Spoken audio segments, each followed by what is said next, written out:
ज़्यादातर लोग मतलब काफ़ी लोग, एक एक परिवार के लोग छोटी छोटी जगहों पे रहते हैं, फ्लैट में रहते हैं। घर में इतनी जगह नहीं है कि अगर एक आदमी को कोविड पॉजिटिव हो गया तो उसको घर के अंदर आइसोलेट करके रखा जाए।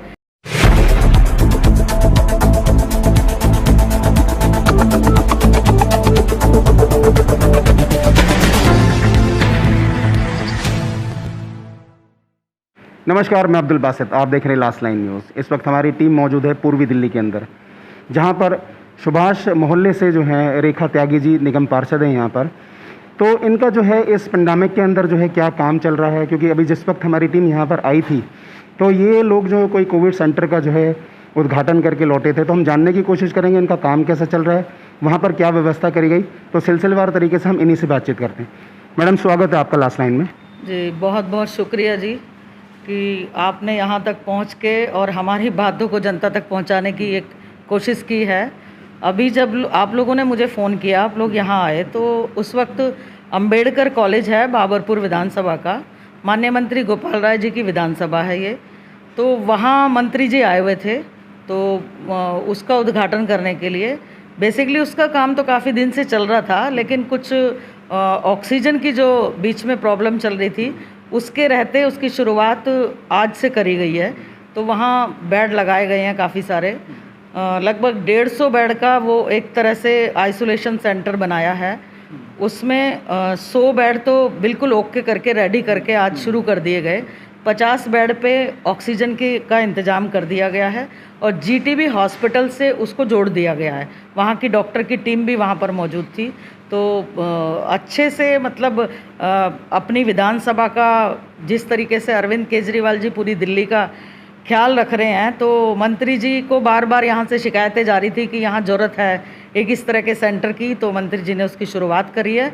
और मैं क्षेत्र की जनता की तरफ से भी माननीय मंत्री गोपाल राय जी का बहुत बहुत धन्यवाद करना चाहती हूँ कि समय समय पर जो भी ज़रूरत की चीज़ें होती हैं उनको वो अपने क्षेत्र के लोगों को मुहैया कराने में कभी भी पीछे नहीं हटते। तो मैडम, इसके अलावा जो है कुछ फूड डिस्ट्रीब्यूशन वगैरह के भी काम आपके जो है सहायता से चल रहे हैं यहाँ पर? जी बिल्कुल चल रहे हैं। फूड डिस्ट्रीब्यूशन हमारे वार्ड में भी चल रहा है। नॉर्थ गोंडा स्कूल नंबर 2 में फूड डिस्ट्रीब्यूशन का काम है इस वार्ड के अंदर। अभी बहुत ज़्यादा जगहों पे ज़रूरत नहीं थी, एक ही जगह पे वो सेंटर है, एक ही जगह पे ज़रूरत पड़ी तो वहाँ पे दोनों टाइम लगभग 400 आदमियों का खाना सुबह और 400 आदमियों का खाना शाम को वहाँ लगातार आ रहा है। कोई किसी तरह की कोई प्रॉब्लम नहीं हो रही, वहाँ पूरी टीम काम करती है। मैंने भी बहुत बार विजिट करी हैं, तो खाने की क्वालिटी भी बहुत अच्छी है और लोग भी बड़ा सोशल डिस्टेंसिंग बना के, सिविल डिफेंस के लोग भी बड़ी हेल्प कर रहे हैं। तो उस हिसाब से बड़ा अच्छा काम चल रहा है। और इसी तरह यहाँ पर जो वैक्सीन लगवाने का काम है, ये गोंडा नंबर 1 स्कूल उसके बराबर में ही है। तो वहाँ पर 18 साल से 45 साल के ऊपर के 18 से 45 के बीच के जितने भी लोग हैं उस सेंटर में वहाँ वैक्सीन लगाने का काम चल रहा है और बहुत ही सरल प्रक्रिया है। किसी को कोई किसी तरह की इलाके के लोगों को कैसी भी कोई दिक्कत नहीं आ रही है। अच्छा, जो आपका जो ये कोविड सेंटर जो शुरू हुआ है, इसका कुछ हेल्पलाइन नंबर वगैरह भी हैं जो सो दैट लोग आपसे जो है कॉन्टैक्ट कर सकें?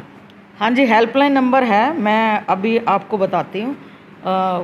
इसका हेल्पलाइन नंबर ये है, जो अंबेडकर कॉलेज में कोविड सेंटर खुला है, 9717490962। मैं दोबारा इसको रिपीट कर दूँ, 9717490962। ये हेल्पलाइन नंबर है अंबेडकर कॉलेज के कोविड सेंटर का। इलाके के आसपास के जितने भी लोग हैं वो कभी भी इस नंबर पे कॉल करके यहाँ ये सुविधा का लाभ ले सकते हैं। अच्छा, इसमें जो है कंडीशन भी होती है, क्योंकि जो है किसी का ऑक्सीजन लेवल जो है 92 है, 94 है या उससे लो जाता है, तो ऐसी कुछ कंडीशन भी है कि आइसोलेशन सेंटर के अंदर जो है इस जो है ऑक्सीजन लेवल का बंदा एडमिट करा जाएगा, इस लेवल का नहीं करा जाएगा? देखिए, अब आज मंत्री जी से मीडिया वाले भी पूछ रहे थे, तो मैं भी उस वक्त वहाँ मौजूद थी। तो वहाँ पे इस तरह की व्यवस्था की गई है कि जैसे हमारी विधानसभा में ज़्यादातर लोग मतलब काफ़ी लोग, एक एक परिवार के लोग छोटी छोटी जगहों पे रहते हैं, फ्लैट में रहते हैं। घर में इतनी जगह नहीं है कि अगर एक आदमी को कोविड पॉजिटिव हो गया तो उसको घर के अंदर आइसोलेट करके रखा जाए। तो इस तरीके के लोगों को भी वहाँ पे लिया जा रहा है। कि जिनके घर में ऐसी सुविधा नहीं है, बेशक उनको किसी ऑक्सीजन की भी ज़रूरत नहीं है, लेकिन उनको केवल आइसोलेट रहना है, तो इस तरह के लोगों को भी वहाँ पे रखा जाएगा और इसके बाद जिनको ऑक्सीजन की ज़रूरत है उनको तो वहाँ लिया ही जाएगा। ऐसी समस्या जो है देखने में आई भी है, क्योंकि हमारी जो है लास्ट लाइन की टीम जो है वो ग्राउंड सर्वे करती है, तो लोगों के पास जो है ना छोटे छोटे घर हैं, अगर वहाँ पर किसी का एक एक कमरे का घर है तो उसको परेशानी हो गई, तो आइसोलेशन के लिए चाहिए, तो ये तो बहुत अच्छी बात है कि आप लोगों ने जो है इस तरीके का इंतज़ाम भी करा कि आइसोलेशन के लिए वहाँ पर हो जाए। अच्छा, इसके साथ साथ मैडम जैसे जो है मिडिल क्लास फैमिली भी जो है सफ़र कर रही है, तो ऐसा कुछ सिलसिला चल रहा है आपकी गवर्नमेंट के बीच में कि उन लोगों के पास भी कुछ राशनिंग वगैरह जो है वो पहुँचाई जाए? क्योंकि देखिए मिडिल क्लास जो है वो इस वक्त बहुत ज़्यादा सफ़र कर रहा है, और बड़ी बात यह है कि वो जो है अपनी परेशानी किसी के साथ जो है ना शेयर नहीं कर रहा, तो ऐसा कुछ है विचार आपकी पार्टी का, आपके सरकार का? देखिए, आम आदमी पार्टी की सरकार ने, दिल्ली के मुख्यमंत्री श्री अरविंद केजरीवाल जी ने, जब कोविड-19 पिछली बार इसकी शुरुआत हुई थी पहले चरण में ही, तो उस वक्त भी दिल्ली के लोगों के लिए जो सुविधा दे सकते थे उससे बढ़कर उन्होंने सुविधाएं दी हैं। जो ऑटो वाले जो रजिस्टर्ड लोग हैं उनके खाते में भी 5-5 हज़ार रुपये तुरंत डलवाए गए थे और इस बार भी डलवाए जा रहे हैं। इसी तरीके से पेंशन वालों को भी डबल पेंशन दी गई थी, और साथ ही साथ जो लेबर के लोग हैं, लेबर बोर्ड में जिनका रजिस्ट्रेशन है, तो उन लोगों को भी 5-5 हज़ार रुपये की ये सुविधा आम आदमी पार्टी की सरकार द्वारा दी जा रही है लगातार। इसके अलावा 2-2 महीने का राशन पहले भी बिल्कुल मतलब फ्री दिया था। इस बार भी लोगों की परेशानियों को देखते हुए दिल्ली सरकार ने 2 महीने का राशन फ्री देने की घोषणा भी कर दी है। और जिन लोगों के पास राशन नहीं है, राशन कार्ड नहीं है, तो बहुत सारे लोगों के, जैसे 2016 के बाद से राशन कार्ड बने ही नहीं है लोगों के, तो उन लोगों को सुविधा देने के लिए, जैसे पहले ऑनलाइन कूपन की सुविधा दी थी, वो अब भी शुरू कर दी गई है। तो हर तरीके से जैसे भी लोगों की मदद की जा सकती है वैसे कर रहे हैं। स्कूलों में दोनों टाइम का खाना भी आ रहा है। तो मतलब लगभग ऐसा लग रहा है कि दिल्ली के लोग, अरविंद जी ऐसा चाहते हैं कि दिल्ली के लोग किसी भी सुविधा से अछूते ना रहें, उनको लगातार किसी ना किसी रूप में सुविधा मिलती रहे, ये उनका प्रयास लगातार रहता है और उसको करने में वो काफ़ी तरीके से मतलब कामयाब भी हो रहे हैं। आप देखिए कि दिल्ली के अंदर अभी कल ही अरविंद जी ने 1 करोड़ रुपए का चेक दिया है, उनके परिवार वालों को जाके सांत्वना भी दी है।